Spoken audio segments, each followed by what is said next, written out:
Okay, I don't have any notes, and the first thing I want to do is, well, I don't have any notes to hand out.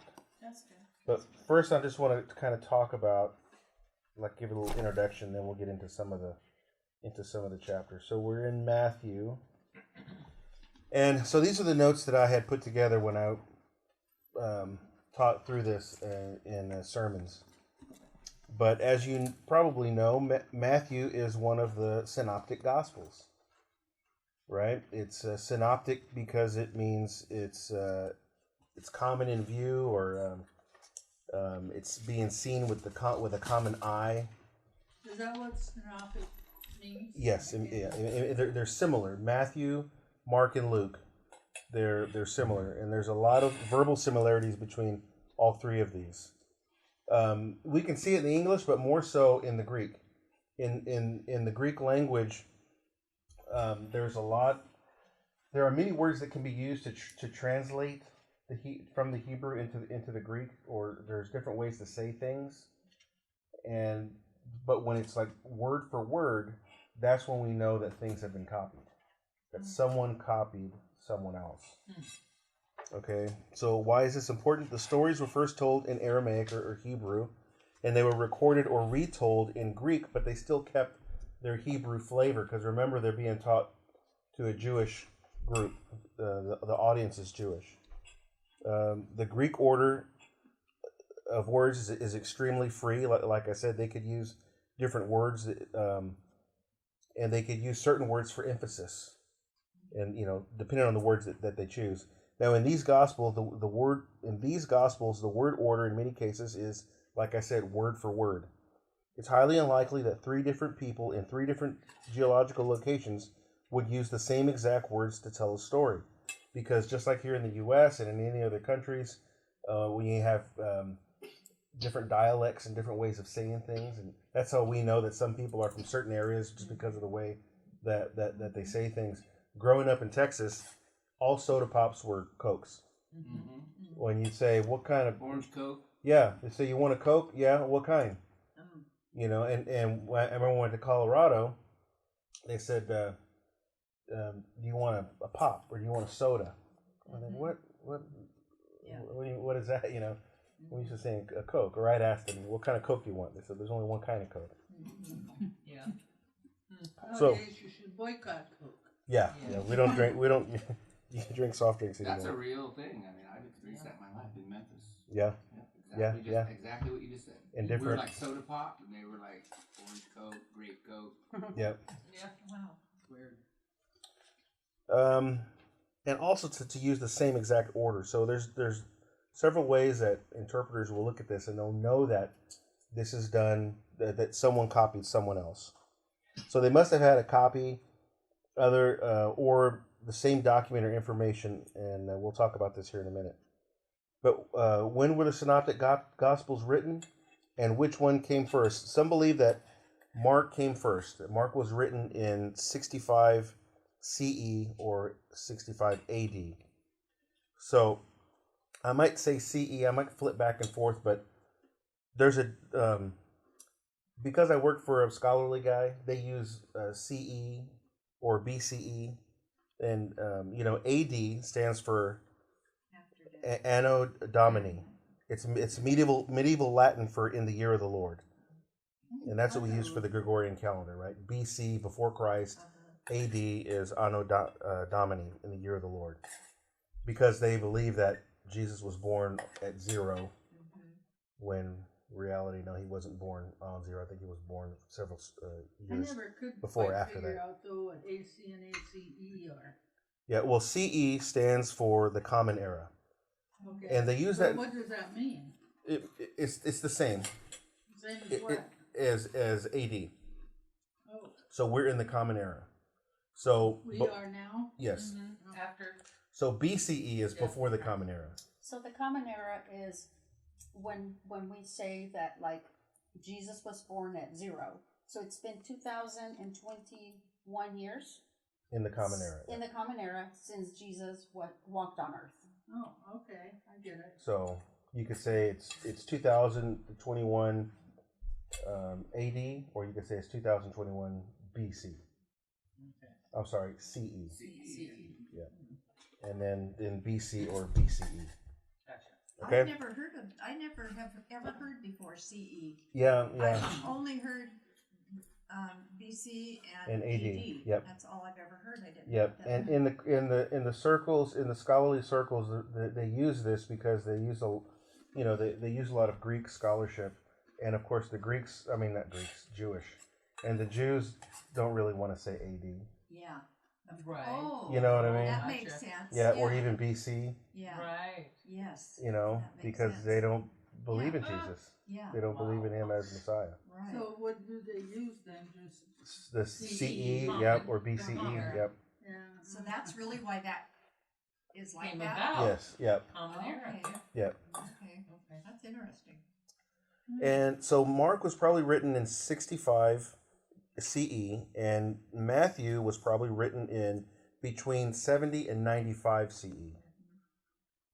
So, was it compiled over the years? Well, we don't exactly know. My boss puts it at being between 80 and 95 CE after the destruction of the temple. That Mark was written. That when Matthew was written. Matthew. Yeah. And then Luke, we're uncertain of when it was written, probably between 64 and 70 CE. And Paul's death before Paul's death to after the destruction of the temple. Now keep in mind, all of Paul's epistles were written before any of the Gospels were written. Did you know that? Mm-hmm. All of Paul's epistles were written before any of the Gospels were written. Really? I didn't Yes. know that. Yep. And yet it was quite a few years after him. Yep. And actually, I was just talking to my boss's son, the guy that I work with, and he was saying that no, there was probably a couple of Gospels that were written, because one of the reasons I think that is because in one of his epistles, Paul quotes Jesus, talking about not muzzling an ox. The worker is worthy of his wages. So he quotes him, and that's verbatim from the gospel. So did he have the gospel, or did he have this other document that we'll talk about here in a minute? So Paul's epistles were written between 53 and 64 CE. And the Gospel of John was written between 90 and 95 CE, much, much later.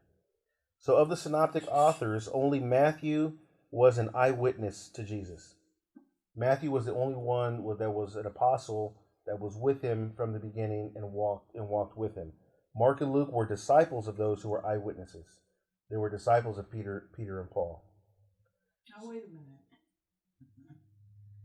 I'm slow and confused easily. Uh-huh. So you're saying that Mark and John and Luke were not. John they was. didn't walk with Jesus? John was, but John wasn't one of the synoptics. Of the three synoptics, Matthew was Okay, the only again, one. just interpret synoptics for me in that context with the disciples or the apostles. I'm sorry, what was your question again? Well, I thought that, that the 12 walked with Jesus. I thought that he had 12 apostles that walked with Jesus. Not from the beginning. Yeah, I think there's some criteria for the apostles. Like they had to have witnessed him. They had But to you're have saying seen Matthew him. is the only one that. Right, Luke. Was Luke considered one of the apostles? I don't think so.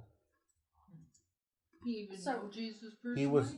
They think Luke was a Gentile actually, so he wasn't actually in the inner circle. I mean, he was a physician.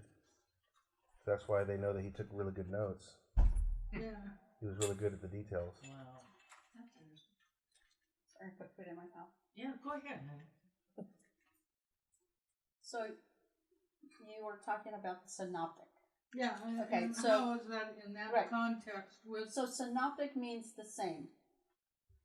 So Matthew, Mark, Luke, all three have the similar words in the books. If you read them, Okay, their testimony is about the Yeah. same. so if you were to read them side Matthew by was side, the only one that actually walked with Jesus. So From you're the saying beginning. right? that Luke and John copied Matthew? Is that what you're That's saying? kinda Well, we'll get to that here in a minute. We'll get to that here in just a second. Who copied who? So, from the perspective, a Jewish perspective or a Torah perspective, in the Torah, in the law, it talks about having the witness of 2 or 3 witnesses. If someone is accused of something, or in order for something to be established, there needs to be 2 or 3 witnesses. So that's the significance that we see in the Synoptics. There's these three witnesses that are similar.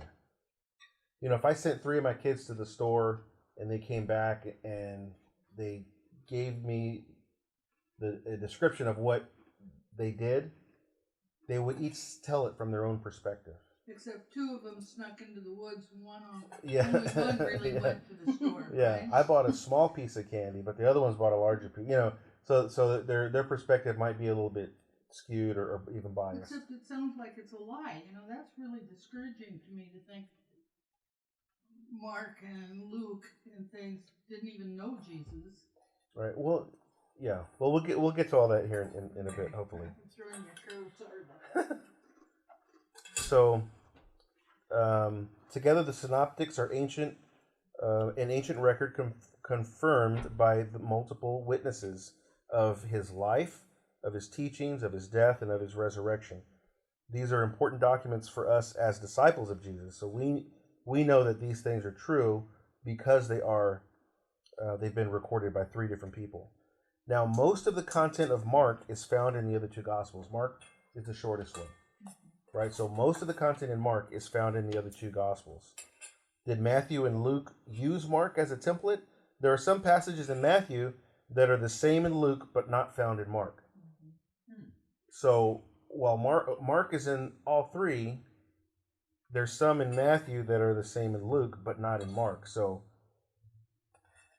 how can, this is where it gets a little bit confusing. Who copied who? Because they believe, again, that Mark came first.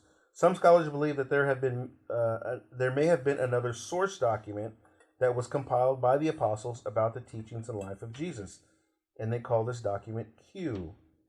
Q stands for Quella. In Germany, this means the source. So some believe that there was another document before the Gospels were written, that someone had taken notes about the life of Jesus, and then when it came time after, because the Gospels weren't written until a couple decades after his death. And so they may have taken this document and then confirmed it, and maybe they shared it. Maybe those copies of this document.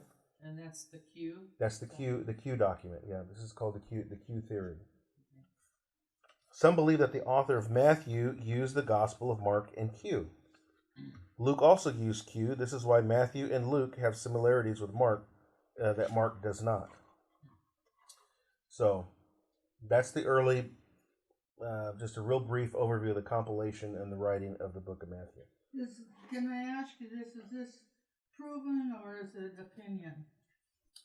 The Q document is not proven. That's a theory. But even the rest of what you were saying, that Mark and Luke probably plagiarized Matthew or something. Yeah, well, they copied it, so yeah, I wouldn't say it was plagiarizing, because they shared the document, and like I said, they took, if this Q document was the original source, then they took it, and in my opinion, they confirmed it, that yes, this did happen, and This maybe is they the first time I've heard of it. and maybe Q they just copied. document, Yep. that. Yep. And you'd be surprised, in these scholarly circles, there's a lot of wild things that they talk about that will blow your mind about the text and about sections. If you have a good study Bible, sometimes you'll see that there's some sections, some verses that aren't in the later manuscripts. They might be in or they're not in the early manuscripts, but they're in the later manuscripts, so things were added. Well, interpretations could be really different too, Yes, and in the translations. Yeah. That's why it's good to have multiple translations when you read. If you're really if you're studying, to just to see the parts where the translations are similar. Okay, then that's probably not a problematic area. But when you get into areas to where there's verses that are different in different translations, then those are the areas that you want to stop and then do research on those. Like, why did the New American Standard Version translate it this way, but the English Standard Version translated it that way, and these other versions may be different. That's when you want to stop and study it, because Well, I guess it really doesn't make a difference unless it makes a difference. yes, exactly. Yeah. It's kind of like forwarding an email. Yeah. Copy and paste. Yeah. You're just like, okay, that's true. I'm maybe We need more people to see and that. then move it on. Yeah. Okay, so who is the author of the book of Matthew? The author doesn't identify himself in this book. The early church fathers attributed the Gospel of Matthew to Matthew, the tax collector, who was selected by Jesus to be among the 12. And that's in Matthew 9:9 and 10 and verse 3. In Mark and Luke, he is called Levi. And tax collectors would keep good records. So this is why they think that it was Matthew, because he was good at keeping records.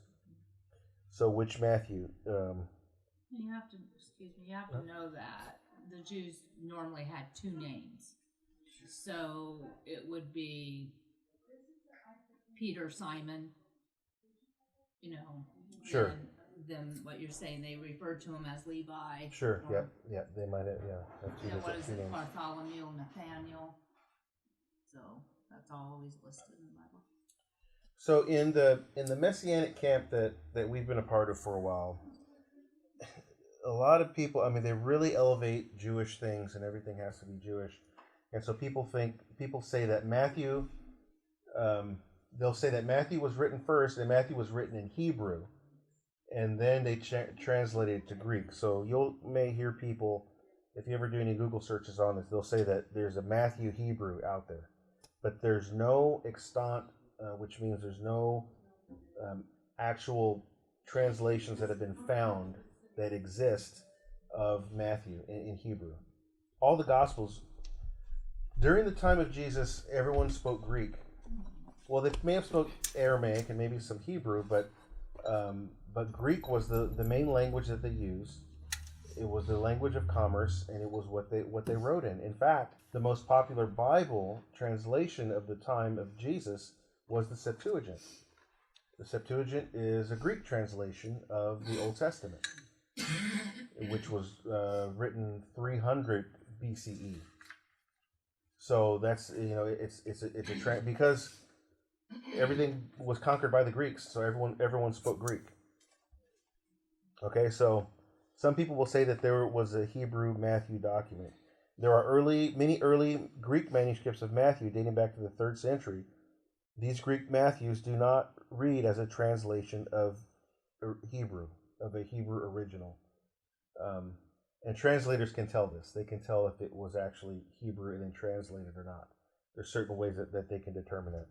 There are 3 Hebrew manuscripts of Matthew, but they're not that early. There's one manuscript that dates back to 1390.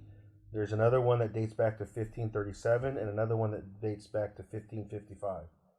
And so because they have these old documents, this is what people say, oh, these date back to the 1st century, but they don't. So, and I put these in his notes because, again, I was originally teaching to a Messianic group, and a lot of people really get into this Greek or this Hebrew Matthew. In fact, we had a friend who had a page. He bought this page. He said it was part of the Greek Matthew, and he framed it really nice. It was really big in his living room. I hate to tell you, but it's neat. It's neat to have, but that's not a real. It's not a real thing.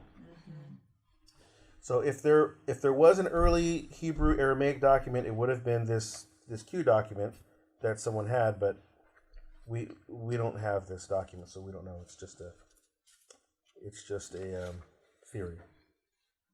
Okay, so who's the audience and context of the book of Matthew? Whenever we read a book of the Bible, we want to know who are they talking to, what's the setting, what's going on.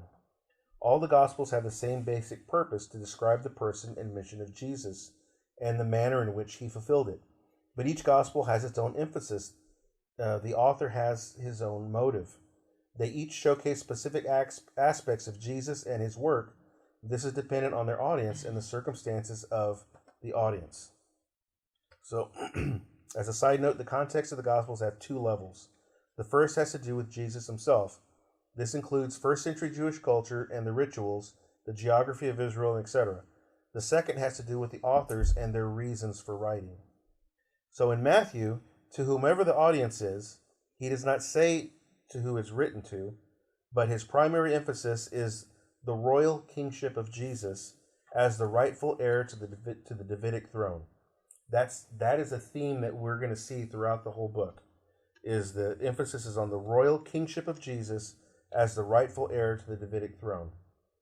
Right off the bat, when we get into it, you'll see here in a minute, Matthew, the author, is going straight to that point. Most scholars agree that Matthew's audience is a community of Jewish believers in Jesus. So Matthew's audience was more than likely a community of Jews who believed in Jesus, and he was writing this to just affirm who Jesus was and to give the story about him. So that long ago, there were Jesus Jews. Yeah. I didn't know it was that long ago. All his early disciples were, well, we would that's call true. Messianic Jews. Yeah. They were all Jesus was a Jew. Yeah. Yep, they were all Messianic Jews, and because he even said, "I came for the lost sheep of Israel." He talked about just coming for his own. But after he died, resurrected, and before he ascended, that's when he told the disciples, "Now go to the nations and make disciples." So at that point, that's where traditionally the Christian church will say, at Pentecost is when the Christian church was born. But actually, it's always been the church, the ecclesia. I understood it, the disciples didn't leave Jerusalem for over 12 years after Jesus died. Either that they really didn't go spread the gospel.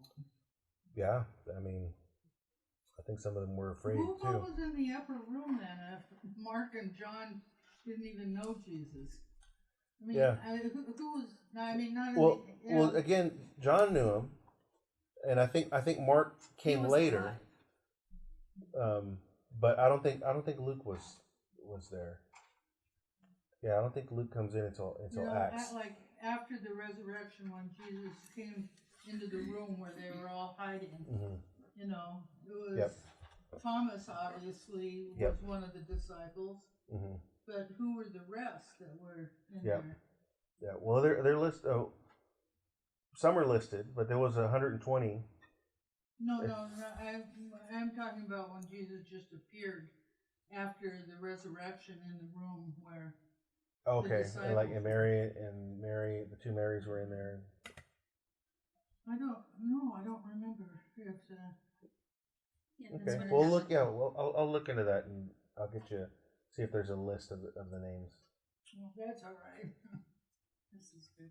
Were you gonna say something? Oh, I was just gonna say Mark was probably a teenager when Jesus was in Jerusalem. Yeah, I think John was too. John was very young.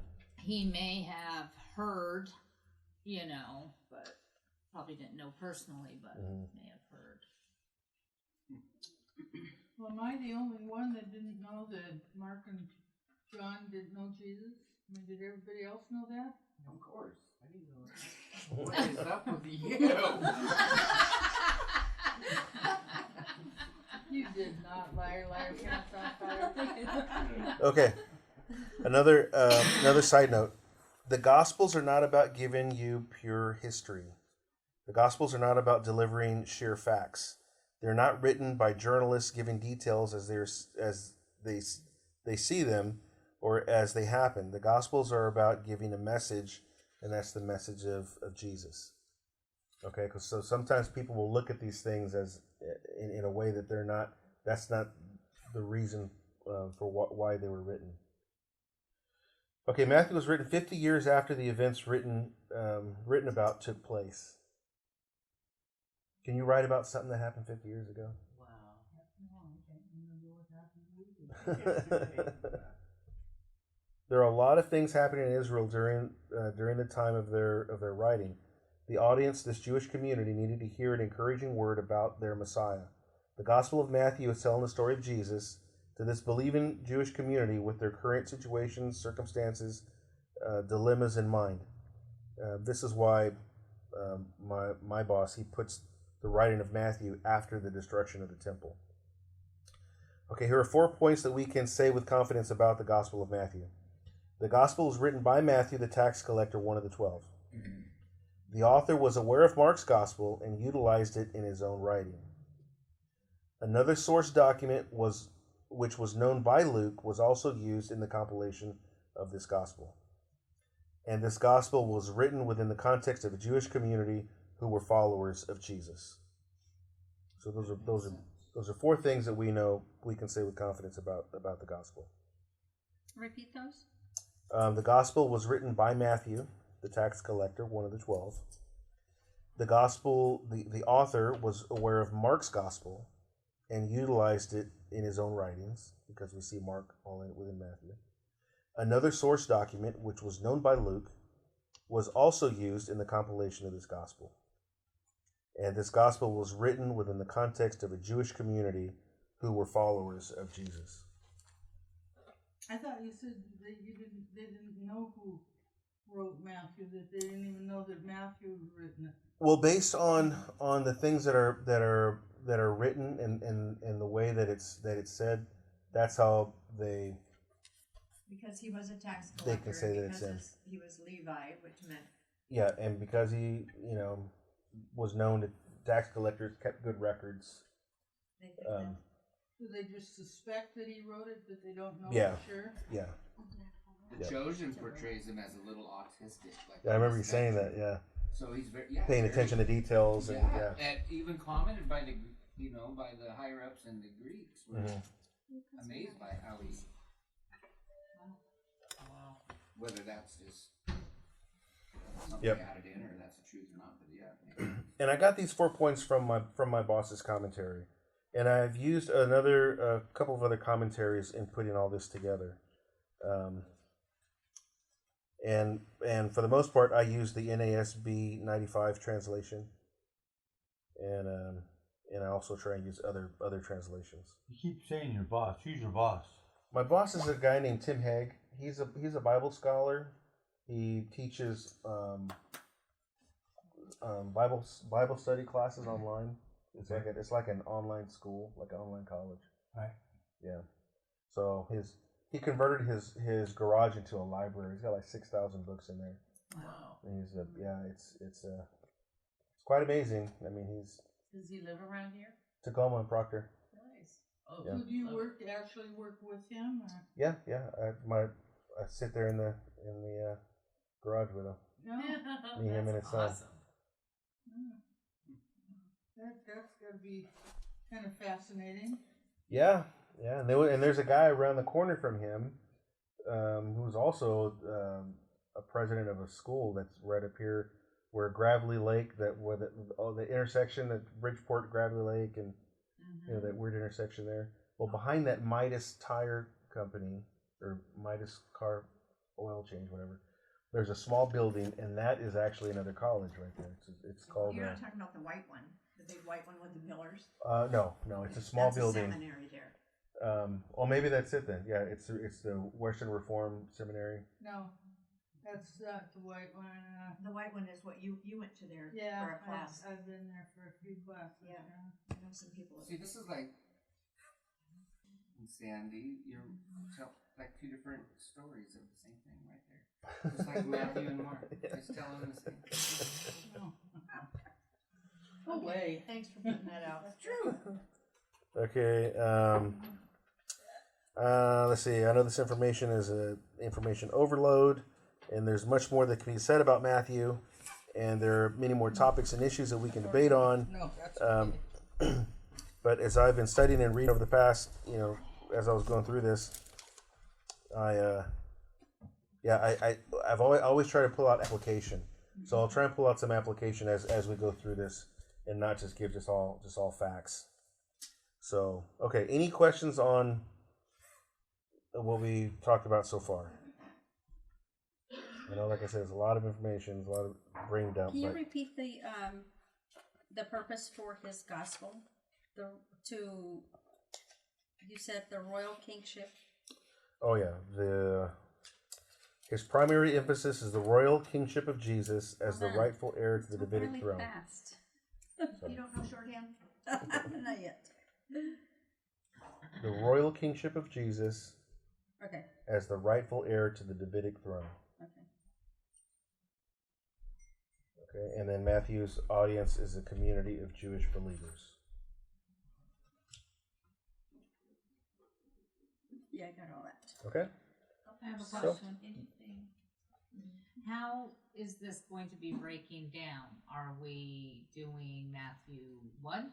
Right now we're in one. I think Or- for the next 3 sessions, this session and then maybe 2 more will be in chapter 1. Oh, We'll okay. still be in chapter 1. But I'll try and pick up the pace. And the reason I was going slow because as I was learning, I thought, wow, this is so good. So I was going slow just to share everything that I was learning and why it's so important. I don't know. I think it's just real fun. So hopefully you'll find the same here. So we'll get into Matthew 1. It starts off with a genealogy, and genealogies are important in the Bible. Sometimes they can seem boring. They can seem irrelevant. Genesis 5. You read Genesis 5?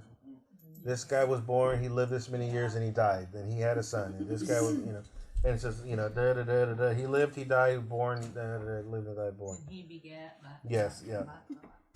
But they're here for us to learn from, and so we need to ask ourselves, what can we learn from them? Genealogies, they bolster the historicity of Scripture, they confirm prophecy, and provide insight into the character of God and the lives of His people. So the first genealogy we see, like I said, is in Genesis 5. So if you want to jump to Genesis 5. Isn't it also true that that very seldom were women ever mentioned in genealogy? It's usually just the men. Right. Why is that? Yep. I think we're going to talk about that here in a minute. Sorry, I mean to jump in. No, it's okay.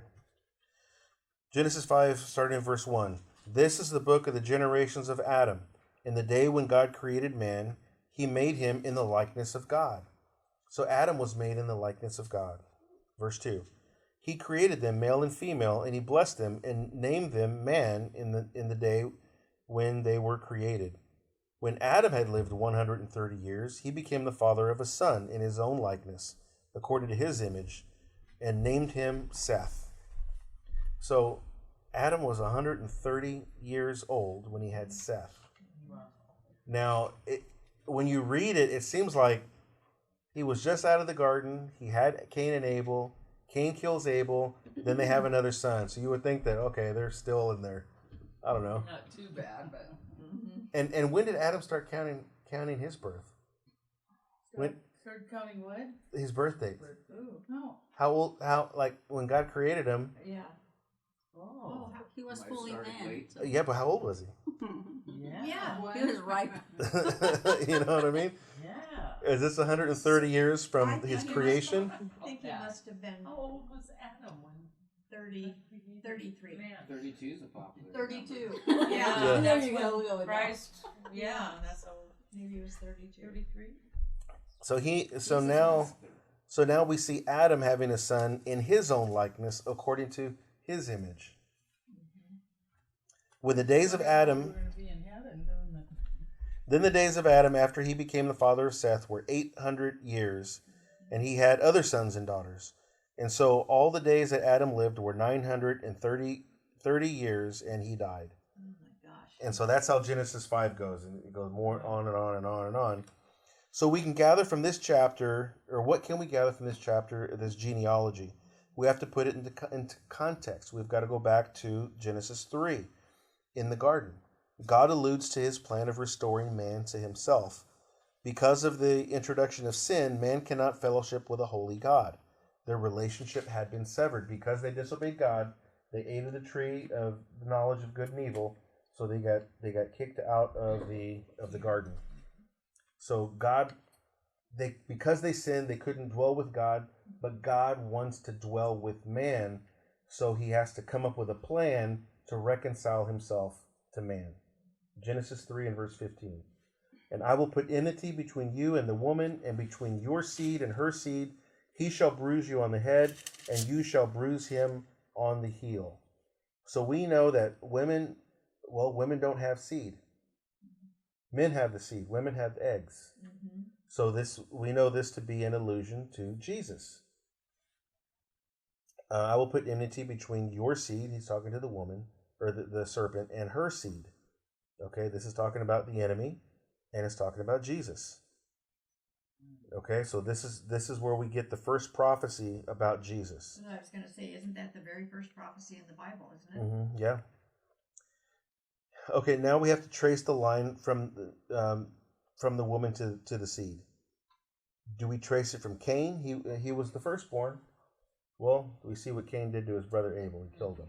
So no, I don't think that Cain was this seed that's promised. So Cain killed Abel. So is this a picture of the enemy trying to destroy the line of Messiah? I think it is. Like Pharaoh, like Haman, like Antiochus, and all the other types of antichrists who have tried to thwart the plan of God. You know, God has a plan, and the enemy is always trying to thwart it. Yeah. With Hitler, with all these people trying to stop God's plan. But nothing is going to thwart God's plan. Then that's the security and the hope that we have, and that's where we can find our strength. So now we have Seth. He was given as a replacement for Abel. It says in verse 25 of chapter 2 of Genesis, Adam had relations with his wife, and he gave birth to a son and named him Seth. For she said, God has appointed me another offspring in place of Abel, for Cain killed him. To Seth, to him also a son was born, and he called him Enosh. Then men began to call upon the name of the Lord. So at the birth of Seth, there was a revival. And man began to call again on the name of the Lord. I'm sorry, at the birth of Seth's son, there was this revival. Did they know how old, like Adam was when Cain and Abel were born? I mean, or Yeah, how it old, didn't say. It Cain doesn't and say. Abel were, how much older they were than Seth? Yeah, I don't know. It didn't say. Like how long were Adam and Eve in the garden? Yeah. Before they Got kicked out. got kicked out. Some believe it was just a matter of days, like a few days after creation. Then they did this. Can I ask you humans, one other I'd say question that's that's the kind case. of off the subject a little 20 bit? minutes. How do you feel about what they call the gap theory between Genesis 1:1 and Genesis 1:2? I like if it's creation of 6 literal days. Is that? No. They figured there's a gap between, because in Genesis 1 it says God created, the world, but in 2 it says the world was void and dark and everything. So a lot of people figured that there was a gap of maybe many thousands of years between Genesis 1:1 and Genesis 1:2. Mm-hmm. Yeah. Because God didn't create a void earth. When he created, Right. Yeah. Some believe that the earth was already there, and it says it was formless and void. And how long was it formless and void? And what happened on there? they and call what it about the gap theory. yeah? And when were the dinosaurs there? And what was going on? And when was the fall of Satan? When did all these things take place? Yeah, You I'm can not let us too know next versed week on that. those things. Yeah, I'm not very versed on next that. year at this rate. Okay, so we follow the line of Seth through Genesis. Who was going to preserve the godly line from the woman to the promised seed? So that, to me, that's the theme of all the Old Testament. Who is this seed? Okay, in Genesis 6, we see that the earth was corrupt and filled with violence. Man was wicked. Every intent of the thoughts of man was only evil continually. That is bad. That's the way it says in Genesis 6. Every intent of the thoughts of man's heart was only evil continually. Wow. What verse is that? Six. It's in 6. 6, and I'm not sure. Okay. It should be I near can the find it. beginning. Well, in 5, the Lord saw what the wickedness of man was great Line on of earth. Seth. Mhm. Okay, I see that. And so, but God's plan wasn't going to be thwarted, and He found Noah. Out of all of this, tracing this lineage, we now get from Adam to Noah. Noah found favor in the eyes of the Lord. That's Genesis 6:8. Noah was righteous, blameless in his time. Noah walked with God. Genesis 6:9.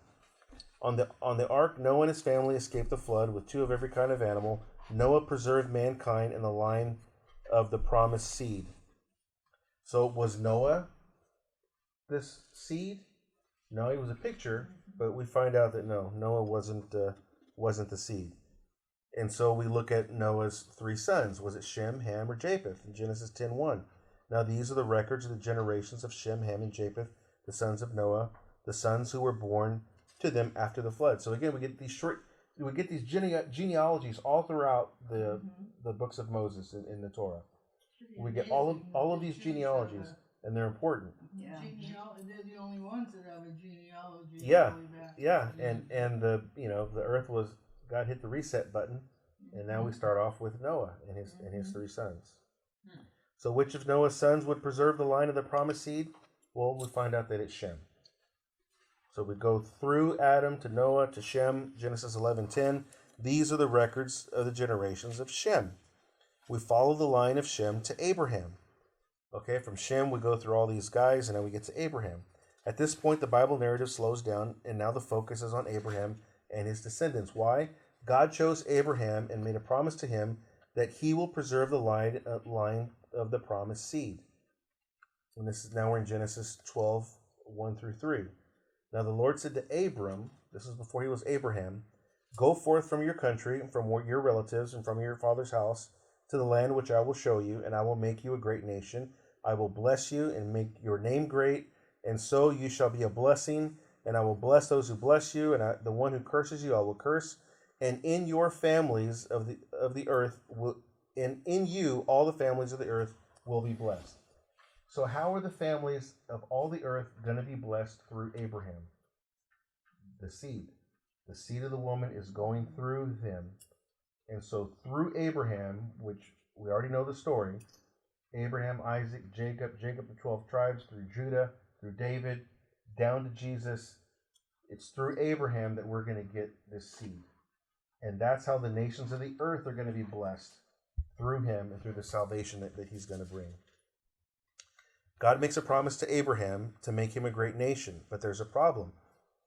Abraham doesn't have any children. He's old. He's 100 years old. His wife is old and she can't conceive. That's the first detail we get about Sarah. From the very beginning, she's barren. So what does she do? Here's my maidservant. Have a child with her. Well, that's when we have Ishmael. But God didn't want him to have a child through a maidservant. He wanted to have a child through Sarah. Why? Because he wanted to be glorified through it. It was impossible for this to happen. And so they wanted it to be a miracle. And so God gives them a miracle child, Isaac.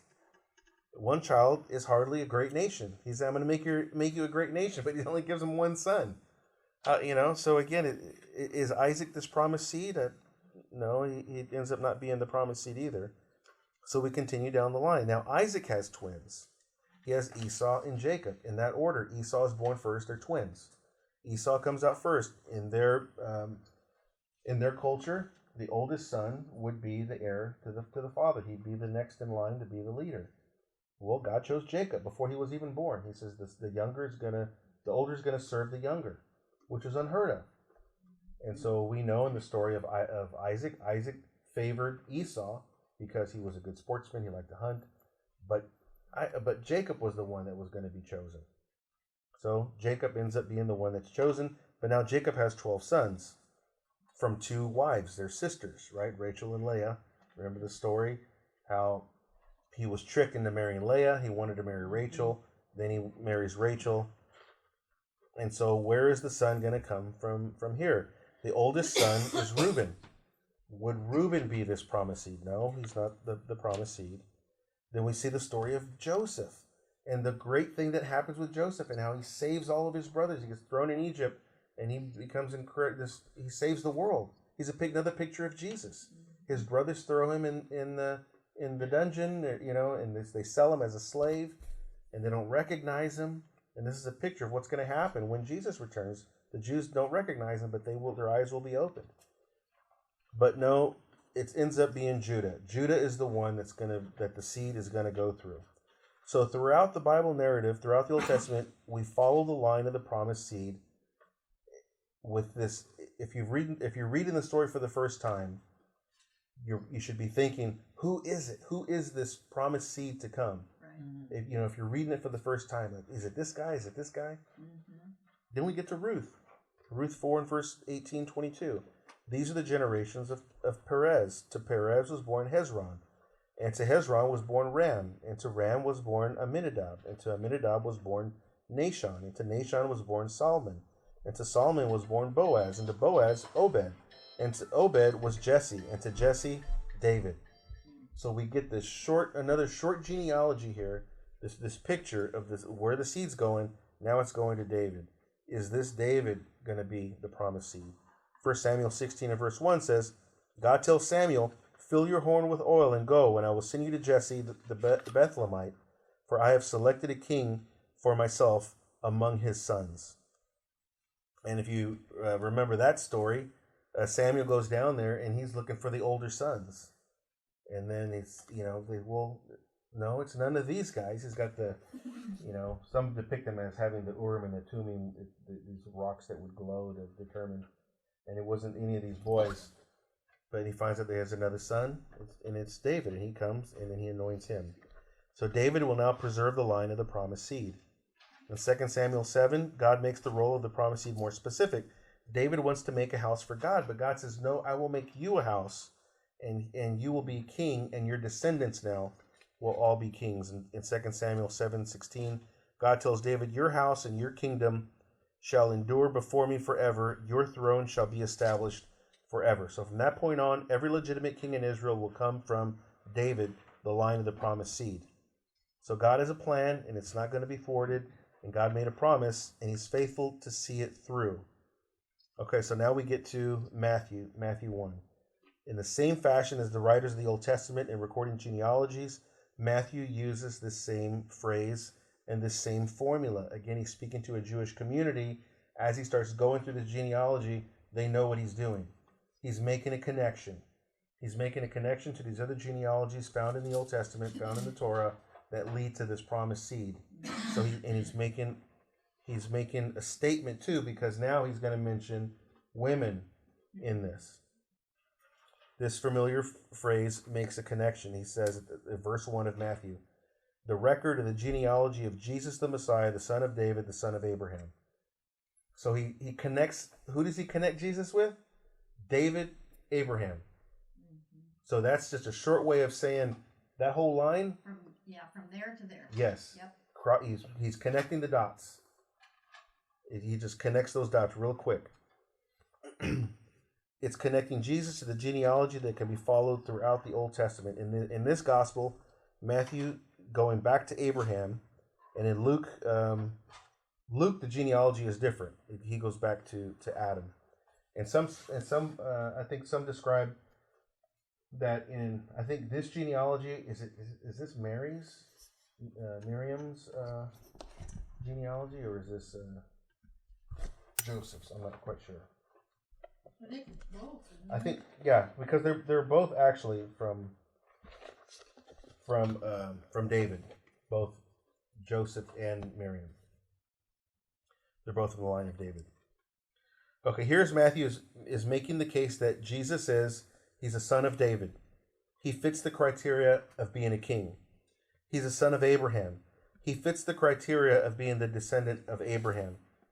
He's got the right pedigree. This isn't a Jewish criteria, it's a biblical criteria. The author isn't trying to appease the Pharisees. He's proving the faithfulness of God. If the writer is writing this gospel 50 years after it's all happened, he knows the end of the story. Okay, that's something else to consider. He's writing this with the knowledge of what's going to happen at the end of the story. Okay, so he inserts some hints that help us to see this throughout. If we consider the books of Moses, when did Moses write Genesis? Moses is the one that wrote Genesis, but he wasn't alive then. No. So when he went up on the mountain for those 40 days, God was giving him this revelation. and so he was writing this down. And so there's some parts of Genesis that when we read it, it's like it says, this, and it still hasn't happened to this day. What? Till today? No, to the time that Moses wrote it. Oh. And so it's the focus is or the context is the writer, when he wrote it, who he was writing it to. So we got to remember that here with Matthew, that he's thinking, he knows the end, he knows where he's going to, and so he's going to give us hints of the direction. Okay, so let's go to Matthew 1. We already read that first verse. The record of the genealogy of Jesus the Messiah, the son of David, the son of Abraham. Abraham was the father of Isaac, Isaac was the father of Jacob, and Jacob the father of Judah and his brothers. Judah was the father of Perez and Zerah by Tamar. Perez was the father of Hezron, and Hezron the father of Ram.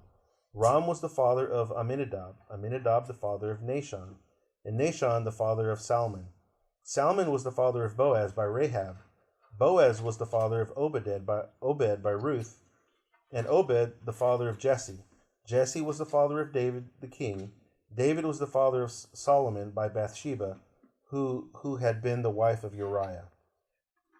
So he mentions 4 women in these verses. Like you mentioned, women are typically not mentioned in genealogies. So why are these 4 women highlighted? Let's look at the first one, Tamar. Remember the story of Tamar? Tamar was married to Judah, one of Judah's sons. His son died, didn't have any children, and so the custom was that if he died without children, then his next brother would marry her and have a son to replace his brother. Well, she married the other brother. He died too without any children. And so Judah's like, oh no, this lady's bad luck. You ain't having my third son. So he would not allow the third son to marry her. And so she tricked Judah. She played like a prostitute. She tricked Judah so Judah would get her pregnant.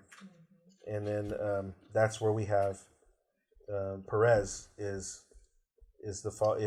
from Tamar. I guess Perez and Zerah. Yep, they had twins. And Perez that's where they tied the little string on him. But he pulled his hand down, and the other one came out first. Oh, that's right. So, You read that. okay. So Tamar, that was pretty tricky what she did, playing a prostitute. So it was that's a controversial thing. Yeah, it is. Okay, and we don't know, was she Hebrew, or was she from the other nations around her? We don't know. Okay, let's look at the next one. Solomon was the father of Boaz by Rahab. Who was Rahab? Well, Rahab was a harlot also, right? Well, she was a harlot. Tamar played like a harlot, but Rahab was a harlot who lived in Jericho. Remember when the spies came in and she provided a safe place for the spies and protected them, and she made an agreement with them, don't kill me. When you guys come and tear this place down, just don't kill me. And so she tied the scarlet string on her window, and they didn't kill her. And again, she was not an Israelite. She lived there in Jericho. Okay, and then Boaz, the father of Obed by Ruth.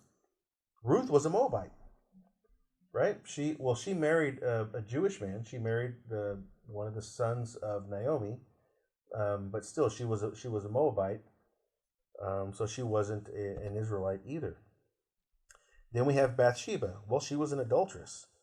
And was she Israelite? I mean, she was married to a Hittite. Uriah was a Hittite. So I don't know. She probably wasn't an Israelite either.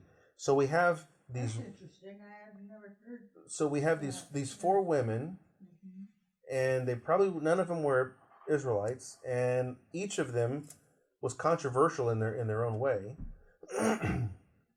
And so and the other thing is, all these women 3 of them are in the lineage of David, and one is David's son. Is married to David's son. Yes. Question. Oh no, I was just going to make an observation. It's obvious that God can use whomever He wants. And that is really the That's good. the point. I mean, his plan isn't going to be thwarted. Right. And because he's bringing in not just foreign people, but women. Okay, and so again, this is a picture that he is bringing the non-Jews in little by little, and they play significant roles in the story. And so he is bringing them in. And he uses questionable fallen Yes. people. Yes. It's not just kings, you know. Yeah, they whatever didn't have a fallen perfect Jews, right. they didn't have a perfect life. Yeah. They weren't all like Joseph. You know, Joseph. I mean, I think the what was the worst thing that he did was they said that he told on his brothers. You know, and that's why they threw him in the. But outside of that, I mean, he doesn't. We don't see Joseph really doing anything wrong. Or Mary. Yeah. Mary. Yeah, Miriam also. We don't see her. That's why she's chosen. You know, she's chosen from all women. For me, I just think it just tells me that God really wants to connect with us. That, I mean, he uses these stories in the eyes of, you know, at that time. Yeah. Doesn't it give you hope? It gives, I was just going to say that. It gives me hope. Yes. The lineage of our Messiah is tainted. And so for those of us who have blemishes in our family history, who have who have, you know, things that we're ashamed of our past or whatever, it doesn't matter. I mean, our Messiah has this lineage. Somebody was complaining that Trump wasn't Christian enough. And some preacher said, well, God uses a crooked stick. Look at David and look at, you know, some of the other. Yeah. Oh. So just like the Old Testament, we see the inclusion of the nations. When they went to the mountain, when they came out of Egypt, it said a mixed multitude came with them. So the mixed multitude, they believe, was even larger than the group of the Hebrews that came out of Egypt. And that's who went to the mountain. That's who made covenant with God. And that's who was called Israel. The Jewish people or the Hebrew people and this mixed multitude was called Israel. That's the church. That's when the true church began. So throughout the Bible narrative, we see people from the nations included and used by God. We can see in these women the inclusion of the nations. We can see the mercy of God. We can see God can use, he can and will use whom he chooses. His plan will never be thwarted, and he will keep his promise. We see at the end of the gospel that the inclusion of the nations is officially inaugurated at the writing of this gospel. At the writing of this gospel, it is already in effect. So, again, as he's writing it, the inclusion of the Gentiles was already in effect. They've already been instructed to go and spread the word to the nations, because it's 50 years after the death of Jesus. But at the time that the story is being told, that this hasn't happened yet, and we know what happens at the end of the gospel. When it says, all authority has been given to me, go therefore, make disciples of all the nations, baptizing them in the name of the Father and the Son and the Holy Spirit, teaching them to observe all that I have commanded you, and lo, I am with you always to the end of the age. So, right off the bat, we see that Jesus is the son of David, the King Messiah. All authority has been given to him. We know this at the end of the gospel. He is the son of Abraham, and through Abraham, all the nations would be blessed. They're going to be blessed because of Jesus. This would be accomplished through Jesus, the promised seed. God has made promises that he's going to see to fruition. God has a plan. It's not going to be thwarted. We can have faith that he is sovereign. He is in charge. He is the same yesterday, today, and tomorrow. Okay. Amen. So all that just to get through the first 6 verses of the chapter. Wow. But does that make